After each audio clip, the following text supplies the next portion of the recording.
প্রিয় দর্শক, আপনার সন্তানকে অভাব শেখান। হ্যাঁ, আপনার প্রচুর সামর্থ্য থাকলেও আপনার সন্তানকে অভাব শেখান। আধুনিক সময়ের অনেক বাবা মা তাদের সন্তানকে সবকিছু দেওয়ার প্রতিযোগিতায় নামেন, কিন্তু এই মানসিকতা আপনার সন্তানকে কি শেখাচ্ছে সে কি জানতে পারছে? জীবনের কঠিন বাস্তবতা। আপনি একজন বাবা, কোনো এটিএম মেশিন নন। আপনি ঘষা দিয়া প্রদীপের দৈত্য না, যে যা চাইবে তাই হাজির করবেন বাচ্চার সামনে। যা চাইবে তাই যদি হাজির করেন, আপনার বাচ্চার মানুষ হওয়ার সম্ভাবনা খুবই কম। চিপস শেষ হয়ে গেলে আরেক প্যাকেট ভাঙা খেলনার বদলে নতুন খেলনা, পুরনো জুতার জায়গায় নতুন ব্র্যান্ড, সবকিছু যেন হাতের নাগালে। অভাব কি, পরিশ্রম কি, এই অভ্যাস তাদের কিছুই শেখান না। কিন্তু জীবনের কঠিন পথ তো সহজ নয়। আপনি যতদিন আছেন হয়তো এই নিরাপত্তা দিতে পারবেন, কিন্তু একদিন আপনি থাকবেন না। তখন ক্ষুধা নিবারণের জন্য মানুষকে যে পরিমাণ ব্রেন ব্যবহার করতে হয়, তাতেই একজন মানুষ যা অর্জন করে এটা দিয়ে জীবন পার করে দিতে পারবে। সন্তানকে এমন ভাবে প্রস্তুত করবেন যে আপনি না থাকলে সে কিভাবে চলবে তার ট্রেনিংটা যেন পেয়ে যায়। তাকে কোনো কিছু করতে না দিয়ে ঢেঁকি বানালে সে আপনার অবর্তমানে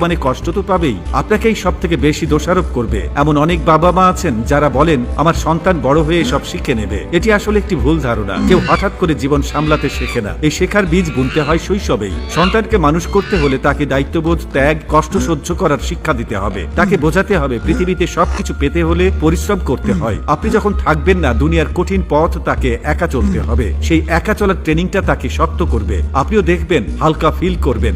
আপনার সন্তানকে শেখান, চাইলে সবকিছু পাওয়া যায় না, সবকিছু পাওয়ার দরকারও নেই। কষ্টের মাধ্যমে অর্জিত জিনিসের মূল্য বোঝান। তাকে বোঝান সবকিছু ছাড়াও জীবন চলে। প্রাচুর্য বলতে যা বোঝায় থাকলেও সন্তানকে অভাব দেখান। অভাবকে ভালোবাসতে হয়, তাতে অজ্ঞাতসারের স্বভাবটাও ভালো হয়। সন্তানকে অভাব কি সেটা টের পাওয়ান, নিয়ম মেনে চলা শেখান। একদিন দেখবেন পরিবারে যখন সত্যিকারের অভাব দেখা দিবে, তখন একবারের জন্য অসহায় বোধ করবেন না কিংবা ভেঙে পড়বেন না। আপনার সন্তানও না, বরং উল্টো পরিস্থিতির সাথে যুদ্ধ করে টিকে থাকতে শিখবে সে। আর এটাই হবে আপনার সন্তানের জন্য পৃথিবীর সেরা শিক্ষা। আপনার সন্তানকে সবকিছু দিয়ে একটি মেশিনে পরিণত করবেন না। তাকে শিখতে দিন জীবনের লড়াই, শিখতে দিন যে টাকার মূল্য কি। তাকে বোঝান যে জন্য নিজেকে লড়তে হবে। ছোট ছোট দায়িত্ব দিন, যেমন নিজের টিফিন বানানো, কোনো কাজের জন্য টাকা সঞ্চয় করা, পরিবারের ছোট কাজে সাহায্য করা। এতে তার মধ্যে দায়িত্ববোধ জাগ্রত হবে। অনেকে ভাবেন সন্তানকে অভাব শেখানো মানে কষ্ট দেওয়া। এটি ভুল। অভাব শেখানো মানে তাকে জীবনের জন্য প্রস্তুত করা। তাকে বোঝানো যে সবকিছু পাওয়া জীবনের মানে নয়, বরং কষ্ট করেও যে সুখ পাওয়া যায় সেটাই প্রকৃত সুখ।